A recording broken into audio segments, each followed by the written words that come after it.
everyone, and welcome to this week's video.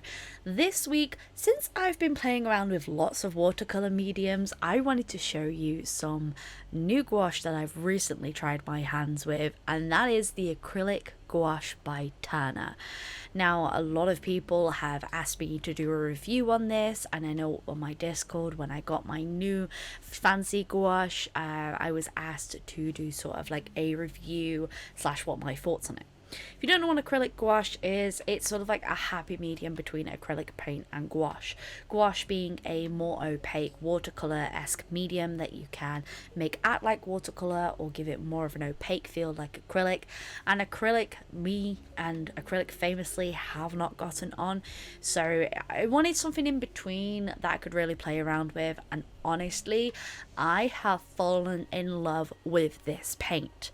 I've tried a lot of gouache over the years. I've tried Bolton, I've tried PBO, I've tried the Himi gouache, and I've played around a lot with the medium, and it's one of those, a lot of people say, hey, if you like watercolor, you'll like gouache, and I don't think that's necessarily like true. I don't really get on with a lot of gouache. I find it depends on the paint itself, and I'm very funny with tube paints, and I have tried a tablet gouache which I will do a review for in the future, but like I don't know, this so far has been my favorite art supply to use, and you may see me using it a lot more in the future. I see a lot of people actually use these style of paints, quite famously artists like Sibylline, I believe the name is. Apologies, words are not coming out of my mouth properly today. It has been extremely warm here in the UK, and I am absolutely crying in this heat. But speaking of heat, that's sort of what inspired these illustrations that I was doing.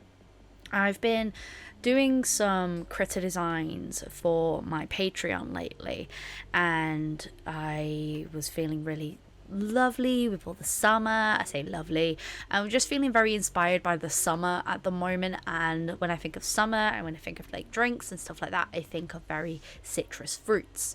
So I kind of want to do a whole series of citrus fruit inspired animals, and these guys are sort of like the first two.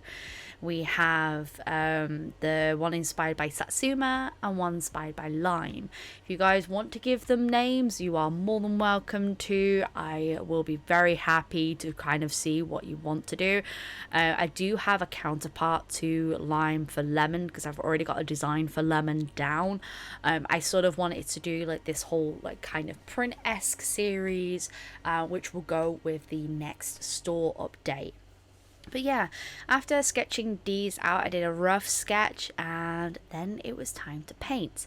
For the paints here of the acrylic gouache, I will label the colours out. I'm using the Japanese ivory yellow, I'm using permanent yellow orange, pastel sand, opera red, I'm also using permanent green deep, and I was using Japanese pale green. I have a mixture of the Japanese-esque, they call the Japanese-esque and the standard Turners. I believe that the difference between the two is from what I've seen in the color range. So Japanese-esque colors are like quite slightly different. It says acrylic, polymer, emulsion colors for art and design, opaque, matte, and water resistant, and that's labeled on all of them, including the Turner. I just think it's a different like color wave, because there's also a pastel range as well, which by the way, the pastel tones in this are just chef's kiss. I've had a lot of fun playing with these, honestly. If you're wondering where I actually have bought these, I am not sponsored in any way, shape or form. I got them from Jackson Art Supplies, which is an art supply online store here in the UK. I know they actually have a physical storefront, but I've only ever actually used their online store. But I got them from there, and they are pretty cheap. They're around about £3.40 a tube, and so far these tubes are I know they're gonna last me for absolute ages. I've actually just ordered some more colours because I realised I was missing a lot of blues, reds and yellows from this range, which if I want to continue this citrus range, I need those. So the first thing I'm doing is I'm sort of laying down my flats and like dabbling the color on top.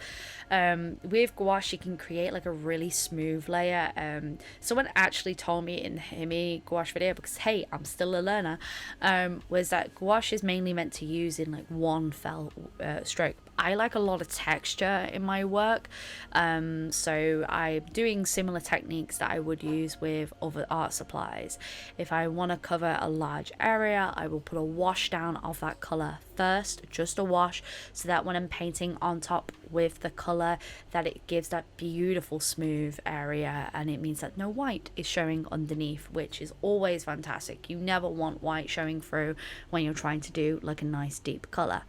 In order to create like this sort of dappled effect, what I did was I used the opera red and the permanent yellow orange. I dappled them throughout and used a little bit of pastel lime.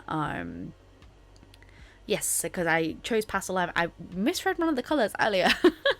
I got pastel lime here, and I was using that to create my lighter to darker effects because I didn't want to use white or black in this illustration. I was trying to avoid like keeping permanent lines as much as possible, but still adding that sort of like shaded effect into the illustration. Sort of like trying to do lineless, but it wasn't 100% lineless. And I find that while the paint is still wet, you can get some beautiful blending effects. As for the paper that I'm using, I know people are going to ask, this is the Aquafine Smooth. It is hot press paper.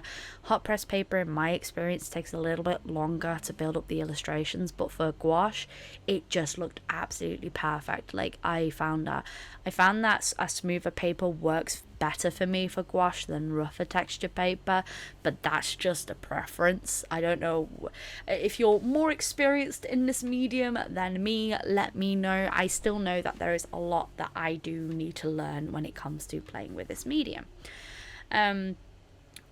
Typical advice from me, if you are taking it straight from the tube, I actually use a pipette and I drop a few waters in, so that's how I'm able to get this beautiful texture of paint down. The video was already long enough and I didn't want to like put in too many clips, but I basically what I do is I put a little bit of the dab of paint, like no more than like it's a tiny amount of paint, and I just put a few drops of water in and mix it to my consistency. Some people prefer their paint a little bit thicker. You can use it straight from the tube if you want a more permanent color, but I like to build up my layers, so I actually water it down a little bit and then build it up from there. And that's just basically what I'm doing here. I'm just building up all these pretty layers on this pretty Satsuma Foxy style like critter. I really love the colors in this, and I really love the fact that I stuck to that limited palette. I was able to get a bigger range of colors by mixing tones, so to get that deeper purple-esque green, what I did was I mixed the opera red with the permanent green deep, and I was able to get like this purple-esque tone, which was really perfect for getting those real deep shadows that I needed up on the leaves. When I actually first started and I got the first set of acrylics, when I first got the first set of toner acrylics, I only got the pastels and I tried to paint with them, and the tones were far too similar that I was like, I need to buy more just to to have some different tones. I've currently got 13 of these paints, but when my new section arrives, I'll have 20. So I'll have a white, I'll have a black, and I'll have some reds, blues, and yellows, which will be perfect because my next one after I've done these two is going to be I'm going to do lemon and I'm going to do grapefruit. If you have any other like citrus fruits you would like to see in this range, let me know. I'm very, very interested in like what people's ideas are, and if you had a critter to design based on the citrus, what would you do? Let me know in that comment section down below. I always get excited to see what people's thoughts are, and like I know in particular last week when we had the tiefling design video using the cooler palette challenge, I absolutely fell in love with using the palette challenge, and limited palettes for me I find are just an absolute blast to do. It's especially I find that limited palettes and like doing art challenges for me are best to do when I'm feeling absolutely drained, and this weather at the moment has completely drained me, which sounds really silly to say, but I'm just not used to like hot temperatures, and I decide to melt every time there is like very very warm temperatures and blah. You don't need to hear all that, but I find that when the weather gets too warm, it zaps all my energy, and I really struggled to create. In fact, as I was painting this, the paint was drying faster than I could mix it, which was an absolute frustration on its own end.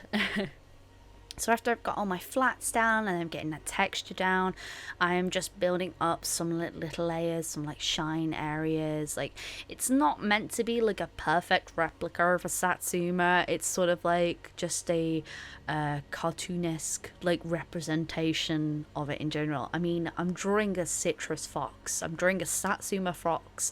I don't think you can get more fantasy based than that.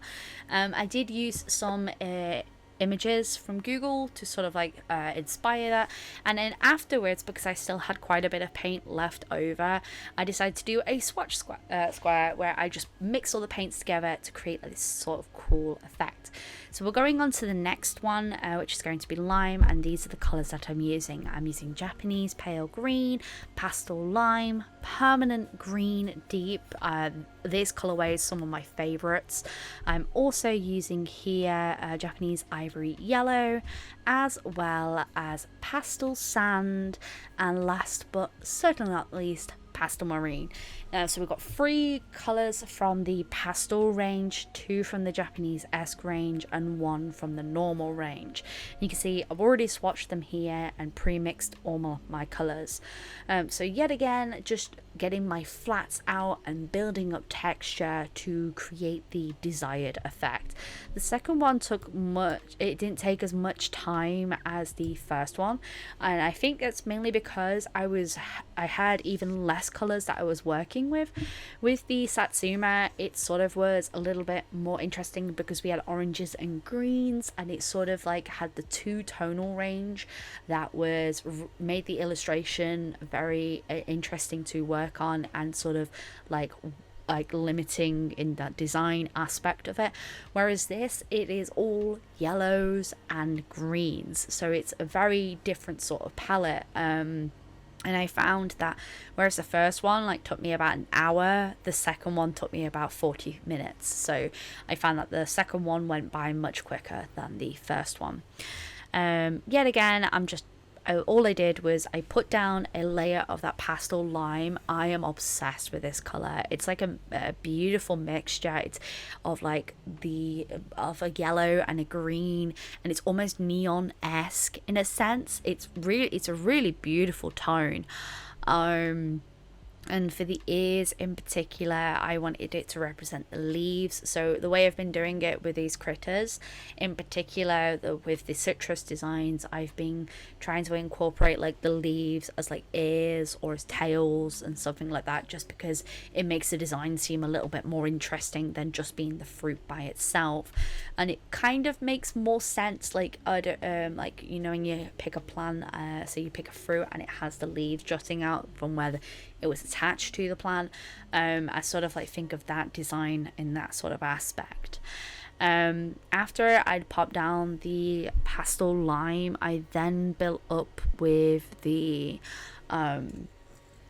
pale green, which is another really nice tone. It has this sort of like bluish hue to it, which just makes it seem, I don't know, it's like minty almost. I don't know, I just really like the green tones in this. I just think they are all really lovely, and I wish I could buy them all. There's one in particular that I keep my eye on for the restock when it eventually does happen, and it's just emerald green, and I want it. I need that emerald green. I like the color green. Like, if I could just have like one shade, I would just use the color green. And it's really interesting because I used to absolutely hate the color green. So, do I recommend these paints to people? Absolutely. Gouache is a medium that I found has taken me quite a bit of time to sort of try and get used to, and I'm still learning a lot about it. I'm still trying to get better at certain equipment because I like to have a large variety of mediums that I can work with.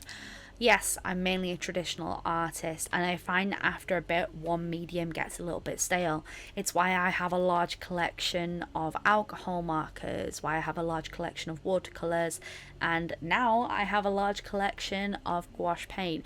And this is because I like texture, I like mixing things.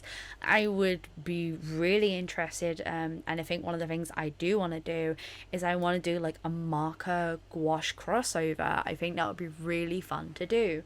I, in particular, my favorite medium of choice for the longest time is alcohol markers. I still love alcohol markers. If I had to choose only one medium for the rest of my life, it probably would be alcohol markers. I want to get better at using a lot of equipment, and gouache is a really good one to mix with watercolors. And since I've used watercolors to the heyday for the last like few years, I think this is really fun for me to try out. I think there's a lot of different styles that you can see people use. I've used Posca pens, I've used acrylic pens, and I like having a large array of mediums to play around with. Doesn't mean that I want every medium under the sun. I have like this sort of fixation on an art supply for a while because I feel inspired to do a lot of stuff within that. And to create art with that. I don't think I'll ever go back to acrylics. They're not for me. And gouache, I think this is the gouache for me. I really, really do. You'll have to let me know your favorite art supply to use. I know I'm asking you a lot of questions. I'm asking you with a lot of interactions. But I like hearing about what you guys like and what you guys do. For me, if I no longer love an art supply, I will give it to a loving home, and that will get a second life out of someone else using it. But for now, I really love this supply, and I can't wait to create more illustrations with it. So these are the two illustrations, and I'm just going to cut them down using my guillotine down to the size that I'd measured them for. This is a piece of A3 paper, and I'm going to keep the scraps so that I can play around with them in my sketchbook. But here are both the illustrations. I'm really, really happy with them. I love the limited palettes. They're very pastel, and I just think the paint just works so well. You'll have to let me know it in the comments section down below. Which one is your favorite? Are you Satsuma or Lime? Also, these swatch cards are absolutely adorable. I'm definitely going to be doing something with these. It's a really good way to use excess paint, because sometimes you end up mixing a little bit too much. This is Lime.